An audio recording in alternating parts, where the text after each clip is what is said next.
नमस्कार, उत्तराखंड की खबरों में आप सभी का स्वागत है। मैं हूं नीलू। करते हैं खबरों की शुरुआत। सबसे पहले खबर देहरादून से। बड़ी खबर आ रही है। धामी सरकार ने दायित्वधारियों की दूसरी लिस्ट जारी कर दी है, जिसमें 18 नाम शामिल हैं। 18 और बीजेपी नेताओं को सरकार में जिम्मेदारी अब दे दी गई है। नाम हम आपको बता रहे हैं। बलवीर घुनियाल, उपाध्यक्ष जड़ी बूटी सलाहकार समिति। सुरेंद्र मोघा, उपाध्यक्ष उत्तराखंड पशु कल्याण बोर्ड। भुवन विक्रम डबराल, उपाध्यक्ष जड़ी बूटी सलाहकार समिति। सुभाष बर्थवाल, उपाध्यक्ष राज्य निर्माण आंदोलनकारी सम्मान परिषद। पुनीत मित्तल, उपाध्यक्ष नगरीय पर्यावरण संरक्षण परिषद। गिरीश डोभाल, उपाध्यक्ष प्रदेशीय मौन परिषद। गीता राम गौड़, उपाध्यक्ष उत्तराखंड जनजाति सलाहकार परिषद। डॉक्टर जयपाल, उपाध्यक्ष उत्तराखंड राज्य उच्च शिक्षा उन्नयन समिति। देशराज कर्णवाल, उपाध्यक्ष समाज कल्याण योजना एवं अनुश्रवण समिति। अजीत चौधरी, उपाध्यक्ष उत्तराखंड राज्य किसान आयोग। प्रताप सिंह पवार, उपाध्यक्ष राज्य औषधीय बोर्ड। जगत सिंह चौहान, उपाध्यक्ष राज्य स्तरीय लघु सिंचाई सलाहकार समिति। गीता रावत, अध्यक्ष राज्य स्तरीय सतर्कता समिति। शंकर कोरंगा, उपाध्यक्ष राज्य स्तरीय जलगाम परिषद। महेश्वर सिंह माहरा, उपाध्यक्ष चाय विकास सलाहकार परिषद। सरदार मंजीत सिंह, सह अध्यक्ष प्रदेश स्तरीय गन्ना विकास सलाहकार समिति। नवीन वर्मा, उपाध्यक्ष वरिष्ठ नागरिक कल्याण परिषद। अशोक नब्याल, उपाध्यक्ष उत्तराखंड जनजाति सलाहकार परिषद थे। ये वो नाम है जो दायित्वधारियों की जो नई लिस्ट आई है 18 लोगों की। अब इनको ये तमाम दायित्व सरकार ने सौंप दिया है। बातचीत करने के लिए सुनील नवप्रभात इस वक्त हमारे साथ फोनलाइन पर जुड़ गए हैं। सुनील, बीजेपी के 18 नेताओं को और जिम्मेदारी मिली है, यानी लिस्ट इस बार काफी ज्यादा लंबी हो रही है। नीलू, बिल्कुल। अभी सोमवार को ही आपने देखा था कि 20 लोगों को यहाँ पर दायित्व दिया गया था सरकार में, और उसके बाद न्यूज़ 18 ने भी ये बात कही थी कि जल्द ही एक दूसरी सूची भी जारी हो सकती है। तो कल देर रात 18 लोगों की सूची जारी हुई है। इसमें बहुत सारे नाम नीलू ऐसे है, अगर आप देखें तो ऋषिकेश से सुरेंद्र मोघा, देहरादून से पुनीत मित्तल बीजेपी के प्रदेश संगठन में लंबे समय से कोषाध्यक्ष पद पर भी रहे हैं। ये लोग हाल ही में जो निकाय चुनाव हुए हैं उसमें नगर निगम में मेयर पद के दावेदार थे, पार्टी की ओर से दावेदारी जता रहे थे। हालांकि तब पार्टी ने टिकट नहीं दिया, लेकिन इन लोगों को अब यहाँ पर सरकार में दायित्व देकर एडजस्ट किया गया है। तो इसी तरह से जो 18 के 18 नाम आप देखेंगे, या तो बीजेपी के पुराने वर्कर्स हैं या फिर पूर्व में बीजेपी ने इनसे कोई ना कोई कमिटमेंट किया था, तो उनको अब सरकार में एडजस्ट किया गया है। यहाँ किया सरकार ने, और जहां पर टिकट नहीं दिया गया अब ये 18 नाम, और इसीलिए ये लिस्ट भी काफी ज्यादा लंबी हो रही है। बहुत बहुत शुक्रिया आपका हमारे साथ जुड़ने के लिए सुनील। और हल्द्वानी से बड़ी खबर आ रही है, जहां पर जंगलों में भीषण आग लगी हुई है। रात भर चलते रहे नैनीताल फॉरेस्ट डिवीजन में जंगल।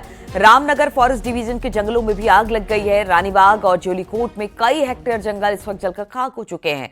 आबादी के बेहद करीब ये जंगल की आग पहुंच चुकी है। आप देख सकते हैं रिहायशी इलाकों की तरफ अब धीरे धीरे कर ये आग बढ़ती चली जा रही है। अक्सर हमने देखा है कि गर्मी के दिनों में जो सूखे पत्ते होते हैं, पिरुल होता है, उसमें आग पकड़ लेती है तो फिर बुझने का नाम नहीं लेती है। और इसी पर बातचीत करने के लिए नरेंद्र नेगी इस वक्त, माफ कीजिएगा, शैलेंद्र नेगी हमारे साथ फोनलाइन पर जुड़ गए हैं। शैलेंद्र, जंगल की आग अभी तो शुरुआती दौर है गर्मी का, और ऐसे में ये भयंकर आग है। अब तो बताया जा रहा है कि रिहायशी इलाकों तक पहुंच गई है। क्या इसको बुझाने के लिए वन विभाग किस तरह की मशक्कत कर रहा है, और किन किन एरिया में अब रिहायशी इलाकों की तरफ ये आग बढ़ रही है?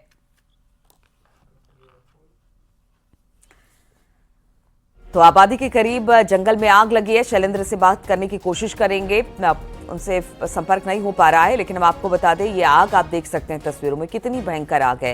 रात भर नैनीताल डिवीजन के जंगल है वो जलते रहे। रामनगर फॉरेस्ट डिवीजन के जंगल में आग लगी है। शैलेंद्र इस वक्त हमारे साथ जुड़ गए हैं। शैलेंद्र, ये जो आग है बड़ी तेजी के साथ आगे बढ़ रही है, रिहायशी इलाकों तक पहुंच गई है। वन विभाग इसे बुझाने के लिए क्या कर रहा है, किस तरह से मशक्कत की जा रही है, और कहां कहां पर ये रिहायशी इलाकों में पहुंच गई है ये आग? देखिए, जो ये जोलीकोट का इलाका है, ये नैनीताल के फॉरेस्ट डिवीजन का मामला है, और जो ये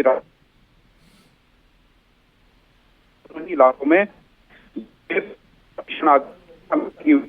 रात ये तेजी से आगे आबादी के करीब तक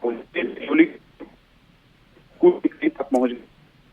स्थानीय लोगों ने कोशिश की। शैलेंद्र, आपकी आवाज थोड़ी ब्रेक कर रही है, सिग्नल शायद सही नहीं है। बातचीत आपसे करेंगे शैलेंद्र से, लेकिन फिलहाल तस्वीरें दिखा रहे हैं हम आपको। जो नैनीताल का पूरा नैनीताल डिवीजन है उसके जंगलों में आग लगी है। हालांकि सरकार हर बार यही कहती है कि वो आग पर काबू पाने के लिए लगातार कोशिश कर रही है। वन विभाग में लोगों की संख्या भी बढ़ाई जा रही है, लेकिन इसके बावजूद गर्मी के शुरुआती दौर में ही हम देख रहे हैं कि इतनी भीषण आग कई हेक्टेयर जंगल में इस वक्त नैनीताल के लगी हुई है। और गर्मी बढ़ने के साथ ही जंगल में आग लगने की घटनाएं बढ़ने लगी है। बागेश्वर के जंगलों में एक बार फिर से आग की घटना सामने आई। गरुड़ क्षेत्र के गढ़खेत रेंज में 3 दिन में आग अब 1 किलोमीटर के दायरे में फैल गई है, जिससे रियूनी, लखमार और बकोटिया गांव के लोग प्रभावित हुए हैं। ग्रामीणों का आरोप है कि सूचना देने के बावजूद वन विभाग समय पर नहीं पहुंचा। आग से कीवी के पौधे, ड्रिप पाइपलाइन है वहां पर जो गुजर रही थी, अन्य कृषि संसाधन वो जलकर पूरी तरह से खाक हो गए हैं।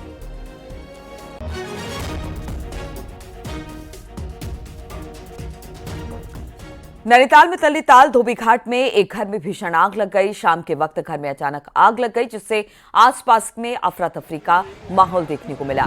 हालांकि स्थानीय लोगों ने पहले खुद ही आग पर काबू पाने का प्रयास किया, लेकिन जब आग जो थी वो बेकाबू हो गई तो फायर ब्रिगेड की टीमें मौके पर पहुंची और आग पर काबू पाया। काफी घंटों की मशक्कत के बाद आग को बुझाया जा सका, लेकिन घर में रखा सारा सामान बताया जा रहा है कि इस दौरान जलकर खाक हो गया। घर डीएम कार्यालय में काम करने वाले कर्मचारी का है।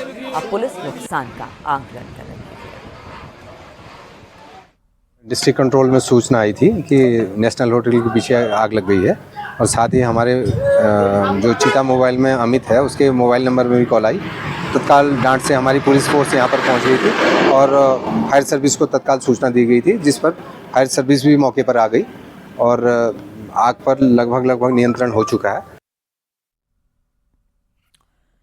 संसद में वक्फ बोर्ड संशोधन अधिनियम पारित होने के बाद सीएम पुष्कर सिंह धामी ने कहा कि पहले जिन जमीनों पर भूमाफियाओं का कब्जा था, पंचायत और देवस्थानों के जमीनों को वक्फ बोर्ड में शामिल कर लिया जाता था, अब उन जमीनों पर सरकार का नियंत्रण होगा और जनहित के और विकास के कामों में उनका इस्तेमाल किया जा सकेगा। सीएम धामी ने कहा कि उत्तराखंड बनने के बाद इस तरह के कई हजार मामले सामने आए, अब हम उन सभी मामलों की जांच कराएंगे। लंबे समय से देश को इसकी प्रतीक्षा थी। जो भूमाफियाओं का कब्जा इन जमीनों पर था और तमाम ऐसी जमीनें जो पंचायतों की थी, देवस्थानों की थी या किसी अन्य विभागों की, इनको भी बिना किसी वक्त में शामिल कर लिया जाता था। अब वो सब जमीनें जो है उस क्राइटेरिया से बाहर आएंगी, इसमें अनेक काम हो सकेंगे। उत्तराखंड के अंदर भी बहुत सारे ऐसे मामले हैं, कई हजारों, उत्तराखंड बनते समय जो संख्या थी उसमें कई हजारों की बढ़ोतरी हुई है। हम इसकी जांच करवाएंगे, इस पर काम करेंगे और जनहित के कामों को इस पर आगे बढ़ाएंगे। ये सारी जमीनें सरकार में आएंगी। और उत्तराखंड में वक्फ की 5000 से ज्यादा संपत्तियां हैं, जिन्हें सालों से लोग बिना किराया दिए ही कब्जाए हुए हैं। साथ ही कुछ जमीनें भूमाफियाओं की निगाह पर भी हैं। ऐसे में बड़ा सवाल यह है कि क्या नया कानून इन माफियाओं से वक्फ को निजात दिलाएगा।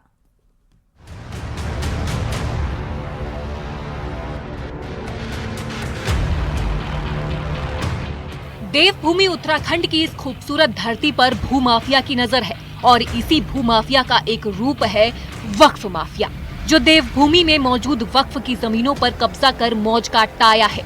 कमजोर वक्फ बोर्ड की वजह से इसकी संपत्तियां खुर्द बुर्द होती चली गई, जिसके 2 नमूने पिछले दिनों नैनीताल के रामगढ़ और रुड़की के पिरांत कलियर में देखने को मिले। रामगढ़ की बड़ी संपत्ति पर एक वक्फ माफिया अकबर अहमद डंपी ने कब्जा कर रखा है। वहीं बीजेपी नेता भी मान रहे हैं कि नए कानून से ऐसे माफियाओं पर लगाम लग सकेगी। में देखिए, उत्तराखंड की सबसे बड़ी संपत्ति एक वक्फ माफिया अकबर अहमद डंपी ने उस पर कब्जा कर रखा। उसके खिलाफ मुकदमा भी भारतीय जनता पार्टी की सरकार ने कराया, उससे कब्जा लेने का प्रयास कराया। लेकिन जो हमारा कानून था, पूर्व का कानून जो था वो इतना कमज़ोर था कि उसमें सरकार का हस्तक्षेप हो नहीं रहा। जिस प्रकार बप्प के नाम पर संपत्तियों का दुरुपयोग होता, जिस प्रकार उसकी आड़ में अवैध काम संचालित हो रहे थे, तो देश प्रमुख है भारतीय जनता पार्टी के लक्ष्य, देश प्रमुख, बाकी चीजें सेकेंडरी हैं। हालांकि मुस्लिम धर्म गुरु और वक्फ से जुड़े लोग अभी भी ये मानने को तैयार नहीं हैं कि वक्फ कानून में संशोधन के पीछे सरकार की मंशा अच्छी है और वो खुलकर सरकार की मंशा पर सवाल उठा रहे हैं। सरकार 80% की जो मेजोरिटी है बहुसंख्यक समाज है, उसको खुश करने के लिए सिर्फ और सिर्फ उसको दिखाने के लिए कि हमने अल्पसंख्यक समाज के संग जो उत्पीड़न कर रहे हैं, हम उसको धमका रहे हैं, डरा रहे हैं, बस उसमें वोट बैंक की राजनीति के सिवा कुछ नहीं है। मुस्लिम धर्म गुरुओं का अपना डर है।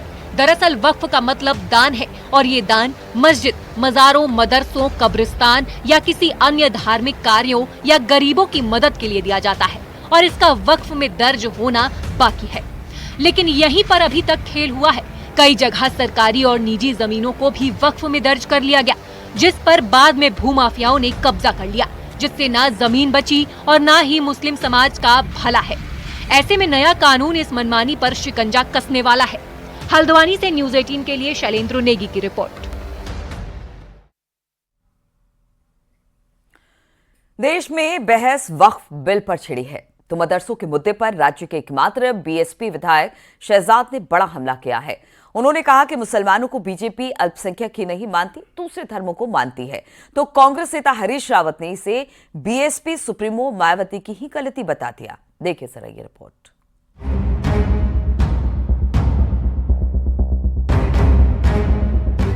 देश की संसद ने वक्फ संशोधन बिल पास कर दिया तो विपक्ष ने जमकर सवाल उठाए। वहीं उत्तराखंड में मदरसों पर कार्रवाई की तो बीएसपी विधायक शहजाद ने बांटने की सियासत बता दिया। बीएसपी विधायक ने आरोप लगाया कि बीजेपी मुसलमान पर कोई एहसान नहीं करती। इतना ही नहीं, बीजेपी मुसलमानों को छोड़कर बाकी धर्म के लोगों को अल्पसंख्यक मानती है। वहीं बीजेपी ने बीएसपी विधायक शहजाद की बात को गलत ठहराया है। वक्फ बोर्ड के अध्यक्ष शादाब शम्स के मुताबिक बीजेपी सबको भारतीय मानती है, अल्पसंख्यक नहीं, इसलिए सबका भला करती है। आज मुसलमान पे सरकार का कोई एहसान, कोई काम नहीं है। आप कोई चीज उठा कर देख लीजिए मुसलमान की, वो आपको अलग मिल जाएगी। यहाँ तक कि जो मुस्लिम बाहुल्य ग्राम सभाओं का बजट 6 करोड़ या 8 करोड़ इन्होंने रखा है, वो अल्पसंख्यक मुस्लिम समाज में नहीं जाता है बजट भी। वो जाता है बौद्ध में, ईसाई में, सिख में, अन्य में, उनमें जाता है। वो मुसलमानों को नहीं मिलता, लगभग नहीं मिलता। मैं कह रहा हूँ अल्पसंख्यक नहीं, हम तो भारतीय मानते हैं। भारतीय मानते हैं और भारतीयों में सब भारतीय जो अंतिम छोर पर खड़ा हुआ व्यक्ति है उसका विकास करना है। इस नियत के साथ भारतीय जनता पार्टी गरीबों की बात कर रही है, मजलूमों की बात कर रही है, यतीमों की बात कर रही है, जो उनसे उनके हक छीने गए उनको उनका हक दिलाने की बात करती है। बहुजन समाज पार्टी के मुस्लिम विधायक ने बीजेपी की सोच पर सवाल उठाए तो कांग्रेस के सीनियर नेता हरीश रावत ने बीएसपी सुप्रीमो मायावती को ही निशाने पर ले लिया। हरीश रावत के मुताबिक ऐसा इसलिए हो रहा है क्योंकि बीएसपी वोट काटने का काम कर रही है, विपक्ष के साथ मिलकर बीजेपी से लड़ने का नहीं। बसपा यदि वोट काटने की अपनी भूमिका को छोड़ दे और जो गठबंधन है भाजपा के खिलाफ उसका हिस्सा बन जाए, तो मायावती जी को भी हम जो उनका सम्मान पूर्ण है वो सम्मान रखेंगे। तो ये शहजाद जी इत्यादि जो हैं ये इसलिए हो रहा है क्योंकि भाजपा और उसकी सोच, उसकी विचारधारा से केवल कांग्रेस ही लड़ सकती है। देश में वक्फ बिल के साथ साथ उत्तराखंड में मदरसों पर एक्शन बीएसपी विधायक को नागवार गुजर रहा है तो बीजेपी इस एक्शन को देश से लेकर देवभूमि तक अवैध गतिविधियों के खिलाफ बता रही है, किसी धर्म के खिलाफ नहीं। दीपांकर भट्ट, न्यूज़ 18, देहरादून।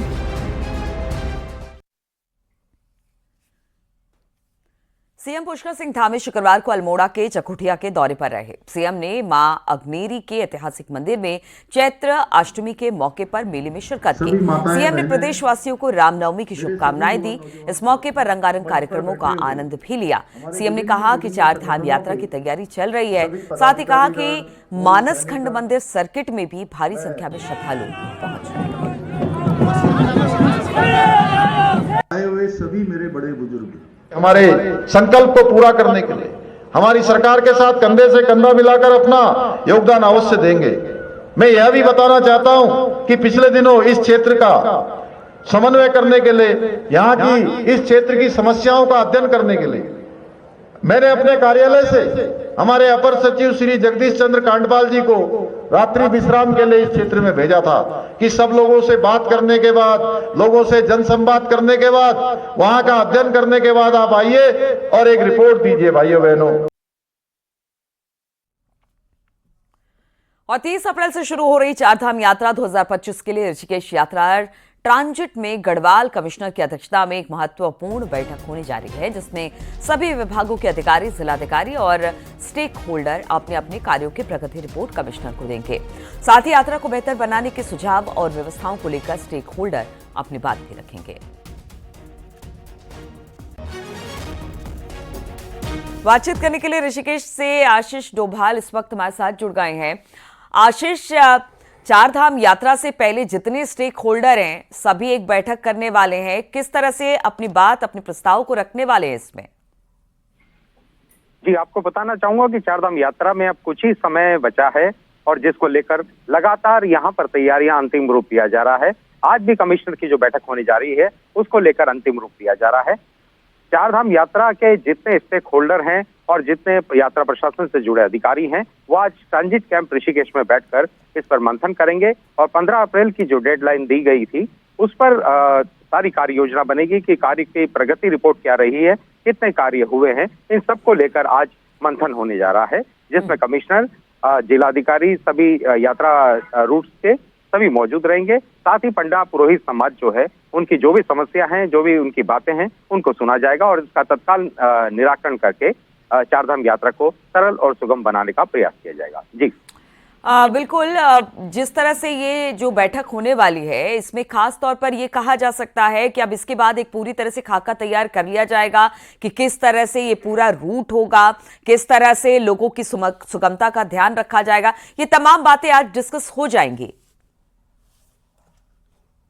पूरी तमाम बातें जो है वो 15 अप्रैल की डेडलाइन जो थी सभी कार्यों को देने के लिए कमिश्नर ने पहली जो मीटिंग हुई थी ऋषिकेश में उसमें सबको आदेश दिए थे कि 15 अप्रैल तक सारे विभाग जो हैं वो अपना अपना काम पूरा कर ले, पीडब्ल्यूडी सड़कें बना ले, पेयजल व्यवस्था दुरुस्त हो जाए और जो ऑनलाइन ऑफलाइन रजिस्ट्रेशन है उसका काम शुरू हो जाए। तो रजिस्ट्रेशन भी 2 लाख से ज्यादा हो चुके हैं और इसको लेकर जो आज थोड़े बहुत जो काम बचे हैं या उनकी जो प्रगति रिपोर्ट है वो कमिश्नर के सामने रखी जाएगी और सभी स्टेक होल्डर जो हैं वो अपनी अपनी बातों को कमिश्नर के साथ क्रमशः रखेंगे और इसके बाद जो चारधाम यात्रा 2025 का आगाज होने जा रहा है उसको सरल और सुगम बनाने का प्रयास किया जाए। ठीक है आशीष, बहुत बहुत शुक्रिया आपका जानकारी देने के लिए।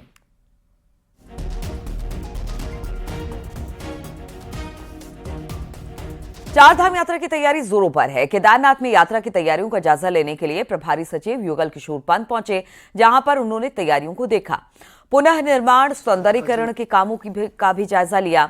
उन्होंने गौरीकुंड से केदारनाथ तक के पैदल रूट का भी निरीक्षण किया और रास्ते में जमी बर्फ और मंदिर परिसर के बर्फ को जल्द से जल्द हटाने के निर्देश भी दिए हैं। चारधाम यात्रा हमारे प्रदेश की बहुत महत्वपूर्ण यात्रा है और इसमें जो हमारे गढ़वाल के 6 जिले हैं वो मुख्य रूप से उनकी आय सृजक गतिविधियाँ होती हैं, आय का संसाधन भी होता है और हम अपने प्रदेश को यात्रियों के लिए खोलते हैं। इस बार क्योंकि सरकार द्वारा स्पेशल फोकस दिया जा रहा है चारधाम यात्रा में, उसी को लेके एडवांस तैयारियों को देखने के लिए राज्य स्तर से अधिकारी विभिन्न धामों की और विभिन्न यात्रा मार्गों का जायजा ले रहे हैं। और केदारनाथ में हेली सर्विस की बुकिंग 8 अप्रैल से शुरू होगी। IRCTC की वेबसाइट पर हेली टिकट आप बुक करा सकते हैं। सिविल एविएशन अथॉरिटी के CEO सोनिका का कहना है कि टेंडर की शर्तों के मुताबिक 5% किराया बढ़ाया गया है। वहीं ब्लैक मार्केटिंग और दूसरी शिकायतों के लिए मॉनिटरिंग की जाएगी। वहीं शुक्रवार को बद्री केदार मंदिर समिति के CEO विजय थपलियाल ने भी हेली कंपनियों के साथ मीटिंग की। वहीं यात्रा के पहले महीने कोई VIP दर्शन नहीं होंगे, इसलिए हेली से केदारनाथ जाने वाले यात्रियों को भी आम यात्री की तरह दर्शन करने होंगे, जिस पर हेली कंपनियों ने सहमति जताई है। तो एक ही वेबसाइट है जो कि IRCTC की वेबसाइट है और उसी के द्वारा हमारी बुकिंग्स होती हैं। और इसके अलावा कुछ ऑफलाइन बुकिंग्स जो होती हैं वो हमारी जो काउंटर्स हैं वहाँ पे उसके द्वारा होती हैं। जो मॉनिटरिंग है इसके लिए हम लोग कुछ व्यवस्थाएं कर रहे हैं। पेज में आज जो हेली कंपनियों के साथ हमारी बैठक हुई है तो उसमें निर्णय लिया गया कि जो हेली कंपनी के जो प्रतिनिधि आए थे उनके द्वारा अवगत कराया गया कि हमारे पर चार्टर में 6 लोग आते हैं और 9 कंपनी हैं। तो हमने उनको कहा कि आपके जो भी दर्शन होंगे उसको बिल्कुल आम श्रद्धालुओं की तरह दर्शन कराए जाएंगे, क्योंकि 1 माह तक VIP दर्शन से पूर्णतः प्रतिबंध है। तो सभी को सुगमतापूर्ण दर्शन कैसे हो इस चीज़ को लेकर ये मीटिंग की गई थी। तो उनके द्वारा भी सहमति प्रकट की गई कि वो मंडी समिति को पूरा अपना सहयोग देंगे BKTC। 4 धाम यात्रा की शुरुआत इसी महीने होने जा रही है। ऐसे में पुलिस ने पिछले अनुभवों को ध्यान में रखते हुए इस बार 4 धाम यात्रा कंट्रोल रूम बनाया है।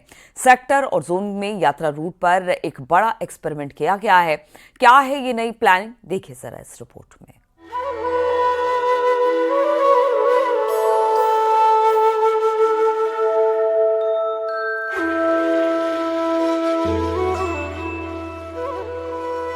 पिछले साल 4 धाम यात्रा के दौरान गंगोत्री धाम में श्रद्धालुओं की भारी भीड़ पहुंचने के चलते काफी परेशानी हुई थी और इस बार ऐसी स्थिति ना बने इसके लिए पुलिस ने 2 नए एक्सपेरिमेंट किए हैं, जिसमें पहला है 4 धाम यात्रा कंट्रोल रूम को रेंज ऑफिस में ही बनाना ताकि श्रद्धालु अपनी परेशानी सीधे कंट्रोल रूम में बताएं। वहीं दूसरा एक्सपेरिमेंट है यात्रा मार्गों को 15 सुपर जोन, 41 जोन और 137 सेक्टर में बांटना, जिसमें हर सेक्टर को पुलिस 24 घंटे मॉनिटर करेगी। ब्रीफ कर दिया है और इसमें जो है इस बार एक इन्वॉल्वमेंट ट्रैफिक डायरेक्टरेट का भी पुलिस महानिदेशक महोदय के आदेश अनुसार ये किया गया है कि ये भी जो है एक्टिव रूप से एज ए एक्सिलरी जो है फोर्स के रूप में या मददगार के रूप में काम करे। तो इस संबंध में चूँकि इम्प्लीमेंटेशन का जो काम है वो डिस्ट्रिक्ट लेवल से होना है। 4 धाम यात्रा और टूरिस्ट सीजन में ऋषिकेश, मसूरी, देहरादून समेत पर्यटक स्थलों में भी जाम बड़ी समस्या बनता है। ऐसे में 4 धाम रूट पर होल्डिंग एरिया और पार्किंग की व्यवस्था रहेगी, जबकि मसूरी के लिए ट्रैफिक को विकास नगर से भी भेजा जाएगा। इसके अलावा नए रूट के लिए भी ब्लूप्रिंट बनाया गया है। देखिए, जैसा मैंने आपको पहले ही बताया कि जो एक तो ट्रैफिक का आपका सिस्टम जो है जो हाईवे से रिलेटेड है, वहाँ पे हमने जो अधिकारियों को नियुक्त किया है उसके बारे में, और जो कांस्टेबल्स जो मोबाइल पार्टीज हैं उसके बारे में हमने आपको ब्रीफ किया है। सर्टेनली ये जो धाम में जो व्यवस्थाएं हैं तो वहाँ पे एक डेडिकेटेड हमने डेडिकेटेड एक डिप्टी SP का वहाँ पे डिप्लॉयमेंट किया है। तो वो उन्होंने सारी व्यवस्थाएं अपनी देख ली हैं और उनका डिप्लॉयमेंट भी वो हम 25 तारीख से श्री धामों की ओपनिंग से पहले ही हम उनका डिप्लॉयमेंट भी कर देंगे। वैसे पुलिस ने अपने ज्यादातर सीनियर अधिकारियों को यात्रा के तहत फील्ड में उतार दिया है ताकि इस बार 4 धाम यात्रा में श्रद्धालुओं को दिक्कतें न आए। न्यूज़ 18 के लिए देहरादून से भारती सकलानी की रिपोर्ट। और पर्यटन सीजन शुरू हो चुका है, लेकिन नैनीताल में भारी भीड़ को लेकर किए गए सारे इंतजाम धड़ाम हो गए और प्रशासन की आधी अधूरी व्यवस्था पर पर्यटक और कारोबारी अब सवाल उठा रहे हैं।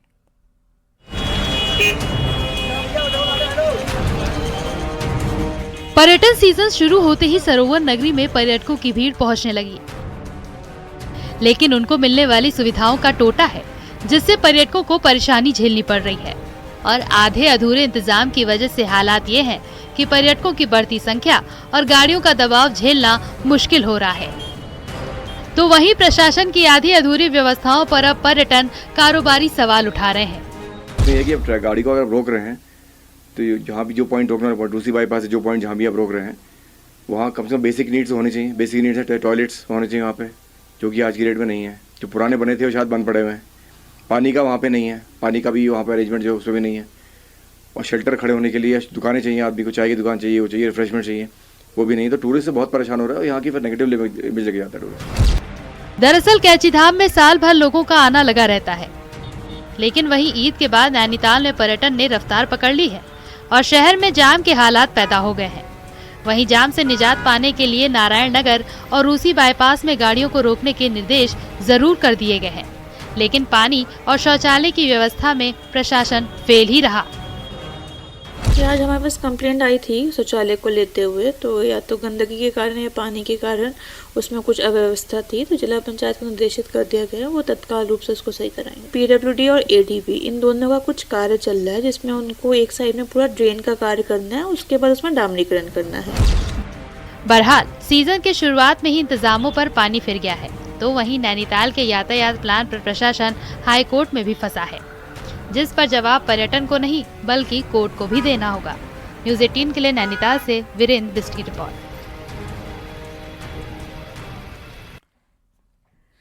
तो इन्हीं तमाम खबरों के साथ इस बुलेटिन में फिलहाल इतना ही। रुकेंगे छोटे से ब्रेक के लिए, लेकिन ब्रेक के बाद भी खबरों का सिलसिला लगातार जारी है। लौटेंगे 8 बजे की खबरों के साथ। प्रधानमंत्री नरेंद्र, आप देख रहे हैं न्यूज़ 18 उत्तर प्रदेश उत्तराखंड।